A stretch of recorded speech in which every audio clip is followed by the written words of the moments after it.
Well, happening right now, the annual Southern Exposure Trade Show is underway in Orlando. The Produce Association was formed 22 years ago, and it's one of the few in-person events that we've seen this year. Chip Carter is in the Sunshine State to tell us what's happening. Chip?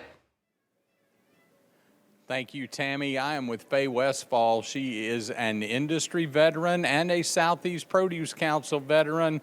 Faye has been involved in this organization for quite some time. She's held every office along the way, but you've never gotten a dime for your service to Southeast Produce Council. You, like the vast majority of people involved, are fully volunteer. Absolutely. I think some of us that are so passionate about it, we'll probably pay them.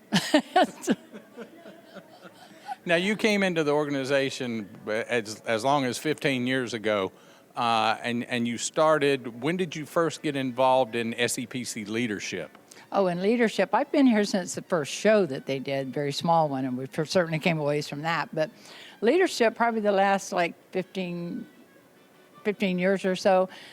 I came off the board last year, or year before last, I guess, but I held every office there was to hold and still hanging on. You know, they're not going to get rid of me. And it's a unique structure. When the SEPC elects officers, everyone serves in every office, so that you understand by the time that you're chairman what every role is. Absolutely. And they're getting better and better at that, too, and sharing what your role is and sharing what the other person is doing as well. So when you get that position, you just don't sit in that chair and go, now what do I do?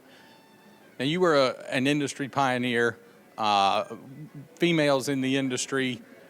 The world used to be a little bit different for women working in the produce industry than it is now. You were one of the people who really led the way there.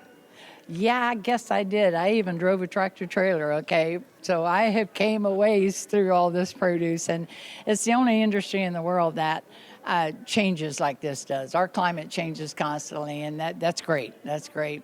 And I've held positions that I worked with only men, and I had to get them to understand I could do pretty much everything they did, and better sometimes. So, and I think I paved a path for the ladies that are doing it now, and there's so many women in it now, and it's amazing to watch it. And every time we look around, there are a few more. Now, Faye spent a lot of her career with Damari Fresh. It's a big tomato company. We're very proud to announce that for the last few months, Faye Westfall now works with us here at Southeast Produce Weekly. Back to you, Tammy. All right, thanks so much, Chip. And stay tuned as we'll check back with him throughout the morning.